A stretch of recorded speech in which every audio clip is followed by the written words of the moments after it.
Hello everyone, how are you doing? This is MD Tech here with another quick tutorial. In today's tutorial I'm going to show you guys how to change the language on your Google Chrome web browser. So this should be a pretty straightforward tutorial, and without further ado, let's jump right into it. And we're going to begin by opening up the Chrome web browser here. And if we go back, let's say we are on our home page here.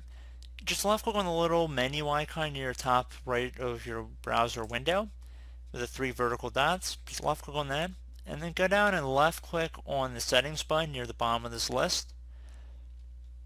Now you want to scroll down until you get to the area that says advanced. Left click on that one time.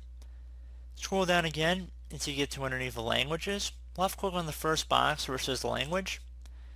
Now in order to add a language, just left click on the add languages button right here. Now you want to select the language. Select add, and then once you've added it, you can just left click on the little more actions button again, and then you can select display Google Chrome in this language just by check marking inside this box here, and then you just would left click to relaunch the web browser in that language, and that'd pretty much be it. So I do hope this brief tutorial was able to help you guys out, and as always, thank you for watching, and I look forward to catching you all in the next tutorial. Goodbye.